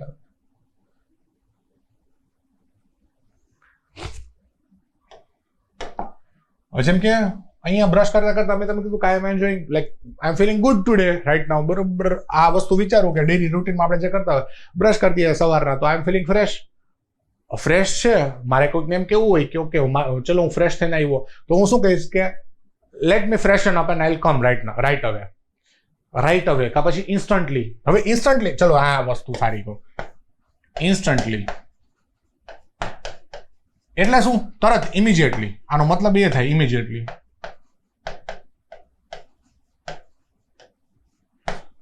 તો પછી ઇન્સ્ટન્ટેનિયસલી એટલે શું?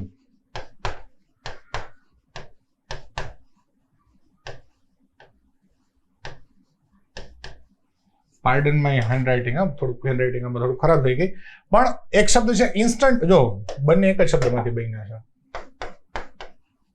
ઇન્સ્ટન્ટ, આમાં એલવાય લગાડ્યું અને ઇન્સ્ટન્ટેનિયસલી, આ બે અલગ અલગ વસ્તુઓ લગાડી, સફિક્સ કહેવાય, પાછળ લાગ્યું છે એટલે સફિક્સ કહેવાય. બેનો ડિફરન્સ શું છે? તો કે ઇન્સ્ટન્ટ એટલે શું? કે ઇમિડિયેટલી, તરત થયેલી વસ્તુઓ. કે instantly I am feeling like okay, કોઈ પણ વસ્તુ ઇન્સ્ટન્ટલી થઈ હોય કે ભાઈ I raised a question, he instantly answered me. તો ઇન્સ્ટન્ટલી એટલે એવું થાય કે જે ઇમિડિયેટલી થાય. ઇન્સ્ટન્ટેનિયસલી એટલે શું? કે નજીવા સમયની અંદર. જેમ કે હમણાં જ પાકિસ્તાનમાં બોમ્બ બ્લાસ્ટ થયાની વાત કરી, બોમ્બ બ્લાસ્ટની વાત કરીએ કે જેવું એણે જે બોમ્બ વેન હતી, વેનમાં જેવું એણે વેનનો દરવાજો ખોલ્યો અને તરત જ થોડા ક્ષણમાં બ્લાસ્ટ થયો હતો, ત્યારે હું શું કહીશ કે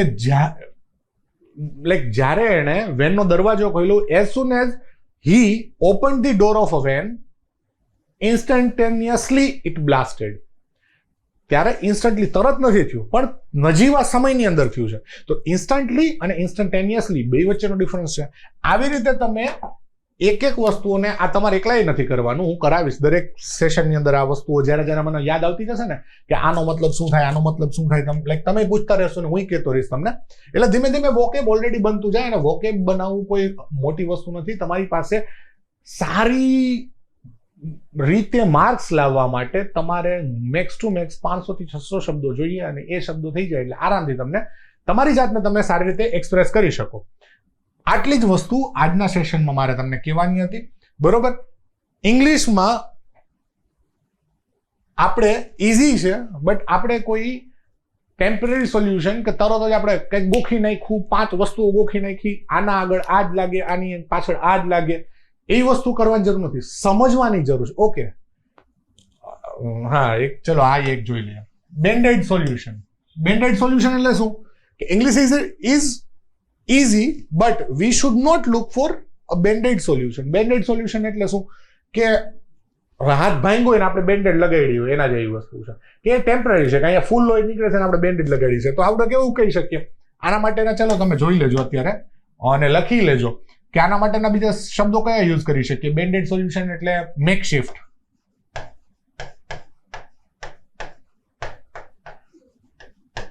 સોલ્યુશન, કા પછી stop gap solution, stop gap solution. હવે તમે વિચારો છો પોલિટી રિલેટેડ કોઈ ક્વેશ્ચન હોય કે એજ્યુકેશન રિલેટેડ કોઈ ક્વેશ્ચન હોય કે તમારા ઇંગ્લિશની અંદર એસેની અંદર લેટરની અંદર તમને કદાચ કંઈ પણ પૂછાયેલું હોય કે ભાઈ તમારા સુપિરિયરના અંદર આ એક સજેશન લખો, તો એની અંદર તમે એક સેન્ટેન્સ લખી નાખો કે we should thrive for, we should look for, we should aspire for a permanent solution, not a stopgap solution, not a makeshift solution, not a band-aid solution. તો આ ઇમ્પેક્ટફુલ રહે, આનો તમને માર્ક્સ 100% આવે. એટલે આવા વસ્તુઓને તમારે વન બાય વન જોવી પડશે. આમાં તો હું તમને હેલ્પ કરીશ કે કઈ રીતે આનો યુઝ કરવો. અલગ અલગ ડોમેનના અલગ અલગ વોકેબ હોય એ તમારે સમજવા પડશે, પણ આ સમજાઈ જશે. કોઈ નોર્મલ વસ્તુ છે. અગેન મેં કીધું ને 400 થી 500 શબ્દો અને મસ્ત ઇંગ્લિશ આવડી જાય. એટલે ઇંગ્લિશ માટે ઇઝી છે, પણ આપણે કોઈ બેન્ડેડ સોલ્યુશન નથી જોઈતું. આપણે પરમાનન્ટ વાળું સોલ્યુશન કે જે વ્યવસ્થિત રીતે આપણી લેંગ્વેજની અન્ડરસ્ટેન્ડિંગ બી સુધારે અને માર્ક્સ બી મળે. બરોબર, આપણે આઇએલ્સ નથી કરવું કે આપણને ઇંગ્લિશ ફૂલ આવડવું જોઈએ, આપણને અન્ડરસ્ટેન્ડિંગ સારી હોવી જોઈએ અને માર્ક્સ સારા મળવા જોઈએ. બરોબર, એટલા માટે એક વન મોર થિંગ, તમારે હવે હંમેશાની માટે હોલિસ્ટિક અપ્રોચ રાખવાનો છે. એવું નહીં કે મને આ વસ્તુ નથી આવડતી કે મને વસ્તુ આ વધુ આવડે છે તો હું એના ઉપર ફોકસ કરીશ, આ નથી આવડતું તો હું આના છોડીને બીજા 3 ઉપર ફોકસ કરીશ. ના, હોલિસ્ટિક અપ્રોચ યુઝ કરો જેથી કરીને તમે દરેક ડોમેનની અંદર થોડું આવડતું હોય. અને અગેન જે આ એક્ઝામ્સ છે ને, જે જીપીએસસી લીએ છે, ડીવાયએસઓની છે, જીપીએસસીની છે, એ બધી એક્ઝામ છે ને જનરલિસ્ટ અપ્રોચ વાળી છે. એમાં કોઈ સ્પેશિયાલિસ્ટ અપ્રોચ નથી. તમને ઇકોનોમી આવડે, તમે ઇકોનોમી વધુ પર ફોકસ કર્યું, બટ એ લોકોને ઇકોનોમિસ્ટ નથી જોઈતા. તમે ખાલી ઇકોનોમીના ક્વેશ્ચન્સમાં કરશો પણ તમારું પોલિટીને હિસ્ટ્રીની ખરાબ હશે તો તમે નહીં સિલેક્ટ થાવ. એટલા માટે હોલિસ્ટિક અપ્રોચ રાખો, બધી વસ્તુને આવરી લો, તમારા દરેક સિલેબસને આવરી લો. અને એના માટે અમારા મતે ખૂબ મહેનત સાથે ડેવલપ કરેલું, કદાચ તમે લોકો તો બધા અત્યારે જે આપણું સેશન ચાલુ છે એ જ છે, પરંતુ બીજા બધા લોકોને બી કહો કે જે આપણે ડેવલપ કરેલું ટાઈમ ટેબલ છે, 90 દિવસનું ટાઈમ ટેબલ છે, એને કદાચ ઇવન તો તમને એવું ફીલ થાય છે કે અમે જે પ્રોવાઈડ કરીએ છીએ, ઇવન ધો it is one of the best in the market, તમને એવું ફીલ થાય છે કે અમારા માટે નથી, તો બી તમે ટાઈમ ટેબલને ફોલો કરો, જેથી કરીને તમારા દરેક ટોપિકને તમે કવર કરી શકશો, રિવાઇઝ કરી શકશો, સાથે સાથે એના ઉપર તમે માસ્ટરી લઈ શકશો, જેથી કરીને તમને માર્ક્સ વધુ આવે દરેક વિષયની અંદર, ના કે ખાલી એકની અંદર. એટલા માટે લિંક આપેલી છે, એમાં તમે ટાઈમ ટેબલ જોઈ લો, ડાઉનલોડ કરો અને do follow it. Holistic approach લેવાનો છે, કોઈ એક સબ્જેક્ટની પાછળ નથી પડ્યું રહેવાનું કે જેથી કરીને આપણને જે આવડે છે એ આપણે બહુ બધું કરતા ગયા અને નથી આવડતું એ રહી ગયું, જેના કારણે આપણને માર્ક્સ ના આવડે. એને શું કહેવાય ખબર છે? જેમ કે તમને એક વસ્તુ, ચલો એક અગેન એક સારો પેલો વોકેબ છે તમને કહી દઉં, જે તમને ફૂલ આવડ્યું છે, તમે લડી લીધું એની અંદર, તમે એમાં માસ્ટરી લઈ લીધી કે મને આજ તો પોલિટીનો કોઈ પણ ક્વેશ્ચન પૂછો, એમ મને એવો ક્વેશ્ચન એ કંઈ નહીં હોય કે જે નહીં આવડે, પણ એમાં તમે માસ્ટરી લીધી તો તમારા માટે કેવું થશે ખબર છે? પીરિક વિક્ટરી.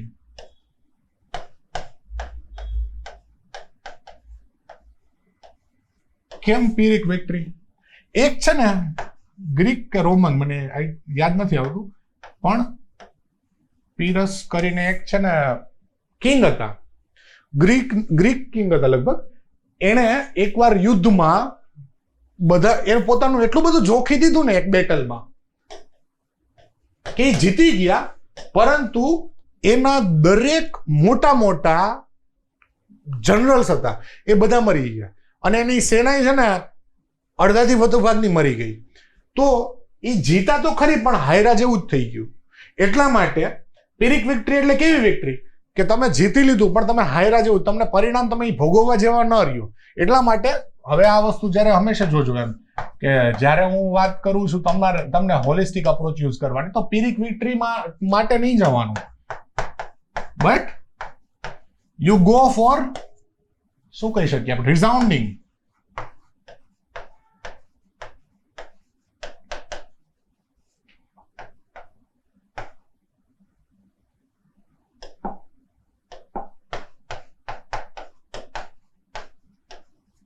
બરોબર?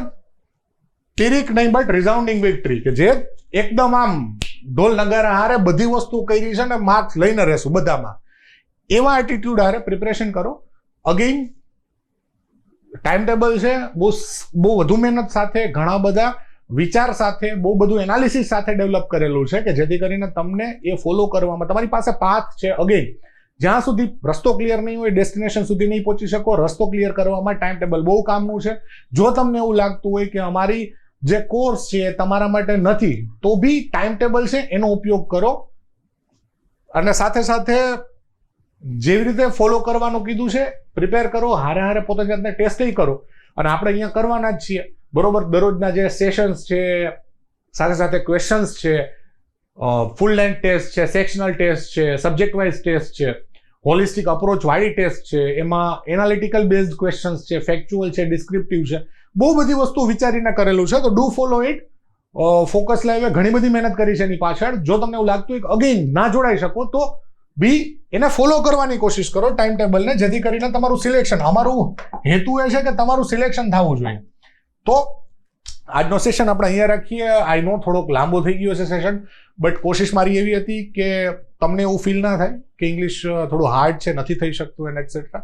ઇંગ્લિશ બહુ ઇઝી છે, ઇઝીલી ચાલશું, ધીમે ધીમે થઈ જશે, કોઈ ઉતાવળ નથી અને કોઈ હાર્ડ નથી. એવું કોઈ 30 માર્કા નથી કે ના આવડે આપણને, બરોબર? ચંગીઝ ખાન નથી. ઇંગ્લિશ છે, ઇંગ્લિશ થઈ જશે આરામથી. Thank you very much.